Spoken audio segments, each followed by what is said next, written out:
God's providence in American history and seeing God's hand move at times in our country when maybe we were going to fail or maybe should have failed. There are moments that God stepped in and stopped that failure from happening and changed the course of history. And the word we use is providence, God's providence.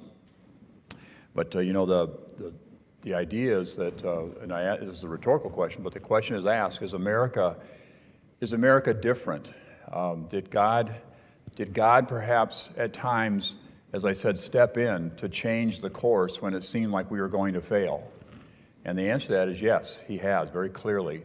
And I think it's really exciting to look at these times in American history. And last month, we talked about the great surprise victory at Trenton, the crossing of the Delaware, and Washington moving his troops on Christmas Day and capturing the city of Trenton.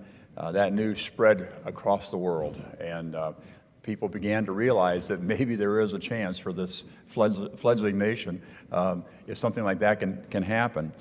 And reviewing the events of the first few years of the Revolutionary War, Washington wrote in 1778, he said, "The hand of Providence has been so conspicuous in all of this that he must be worse than an infidel that lacks faith, and more than wicked that has not gratitude enough to acknowledge God's obligations."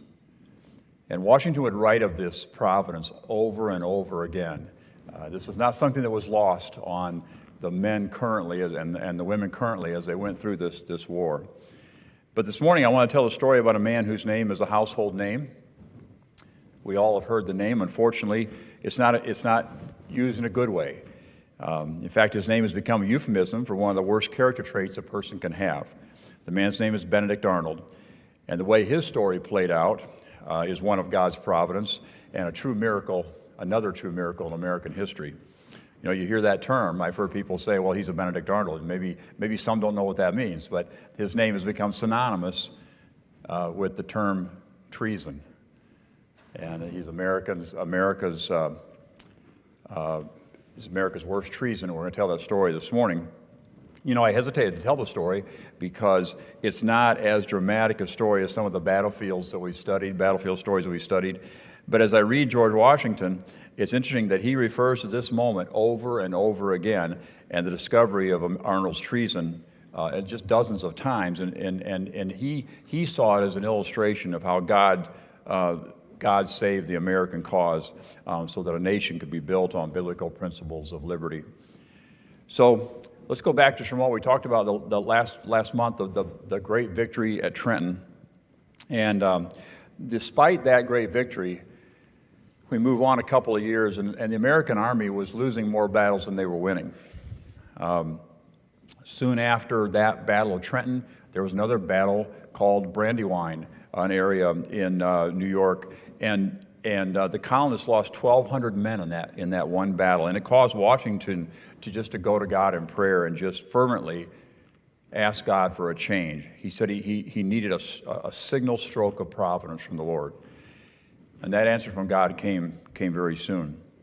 But after this Battle of Brandywine, where the Americans lost so many men, the British were so emboldened that they decided, as they had decided a couple of times before this, but they decided they were going to destroy the Americans as soon as possible. They were tired of this war. It is 79 at this point. And so in a bold move, the British Prime Minister himself from London ordered 40,000 troops to Saratoga, New York. Now, the troops were already in the country. They were already over here, but he ordered them from London. He ordered those 40,000 troops to descend on Saratoga and just once and for all squash this, wipe them out. There's only 9,000 American troops total. Just wipe them out. Let's be done with this and get back to our business. It was an excellent plan. Probably would have worked. But in his hurry to leave London for a vacation, he forgot to sign the order. And so the troops never moved. And by the time it was discovered, it was too late. And the result was there was a massive American victory at Saratoga with over 5,000 British soldiers and officers captured and killed. And this battle at Saratoga is considered by historians to be one of the most significant in world history. Just really an amazing thing. It undoubtedly was the turning point of the Revolution, and God had intervened again. One of the great stories of that battle involves Benedict Arnold, General Benedict Arnold. He was, at that time, and people may not know that because we know his name as a negative thing, a negative term, but actually Benedict Arnold, a general, was really one of America's most popular leaders. He was impulsive, he was daring, and one time during this battle, he led a direct attack on the British that was key to the American victory. It was just stunning what he did in that battle. During that battle, though, he was shot in the leg, and the injury was severe. It caused him permanent lameness. The doctors wanted to amputate his leg, but he refused, and he hobbled in pain the rest of his life. And this may have added to the story that we're about to tell, this injury and this pain. But as I mentioned, he's one of the most popular leaders in America. He was already a national hero for capturing Fort Ticonderoga, and maybe every schoolboy knows the story of the guns at Fort Ticonderoga and how he and Ethan Allen captured those guns and brought them back to General Washington, a great hero. Just everyone knew who Benedict Arnold was. And then this daring charge at Saratoga added to his mystique, his story. And after the battle, Congress declared a day of prayer and thanksgiving on November 11, 1779. And the governor of Virginia at the time was Thomas Jefferson, and he wrote this proclamation for his state. He said, "Congress has thought proper to recommend a day of public and solemn thanksgiving to Almighty God for his mercies and of prayer for the continuation of his favor. That he would go forth with our hosts and crown our arms with victory, that he would grant the plentiful effusions of divine grace and pour out his Holy Spirit on all the ministers of the gospel, that he would bless and prosper the means of education and spread the light of Christian knowledge to the remotest corners of the earth." Interesting proclamation. Later, Washington wrote, a little bit later, Congress having been pleased by their proclamation to appoint Wednesday, the day of prayer, to be set apart and observe a day of fasting and humiliation and prayer. There should be no labor or recreation on that day. And that was Washington's proclamation from his headquarters. Benedict Arnold, to go back to our story, was like other young men in America. He was caught up in the passion and the fervor of the fight for freedom. But what we see in Arnold in his motivation, or that his motivation primarily came from being from men's applause and from the glory that he got on the battlefield. This is opposed just directly in opposition to how Washington worked and how he did not look for men's applause. But he would vainly seek this applause and admiration of others, and this ambition sometimes led him to attempt reckless and daring feats, and they were sometimes useful, but they were all motivated by his thirst for glory. The other problem with Benedict Arnold was he had just recently married a beautiful socialite named Peggy Shipton. Now, this caused a great stir in the colonies. Everybody knew who Benedict Arnold was, and of course he's a general in the American Army.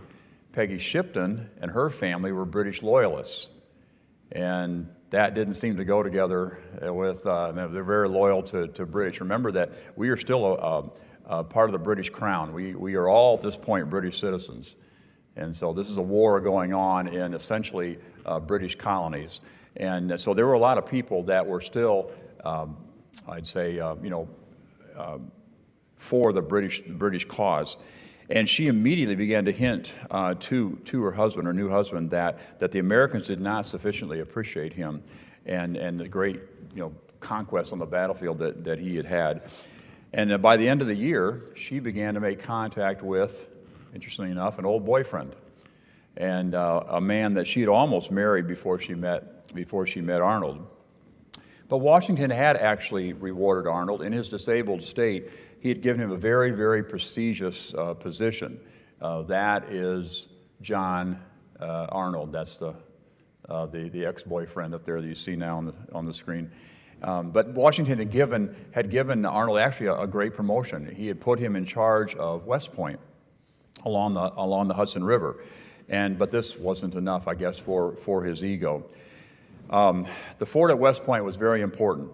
It controlled the Hudson River, and you see a picture of it here. This is a current picture, but you can see the importance there looking north up the river, and then that point, which today is the United States Military Academy, is a strategic spot in America at that point. And it controlled the Hudson River from Canada to New York, and it divided the colonies in half with New England on the east and the rest of the colonies on the west. As he became more bitter, Arnold began to devise a very treacherous plan. And the plan was to capture General Washington and turn him and the fort at West Point over to the British. Arnold knew that this would be the end of the American War for Independence. And on August 30th, 1780, he made his decision. He was told that he would receive 20,000 British pounds, which is today's money is about $1 million. So he met with the British spy, John Andre. Andre was dressed in civilian clothes. He met secretly with Benedict Arnold at West Point and the offices there. And Arnold gave him the vital information on how and when he could capture the fort, and if he needed to, kill Washington. He told Andre to hide the written information in a hidden place in the heel of his boot. And this historic painting is, you can see the picture of Arnold pointing to his boot and saying, hide it in there. So you can see that in that picture. Andre, dressed in civilian clothes, he now can sneak back to the British part of New York, and so he does, and he delivers the information and the plan to his superiors. And the plot to kill Washington has begun. And you're going to have to come back next time to hear the rest of the story. I can't say if it's a good ending or a bad ending, but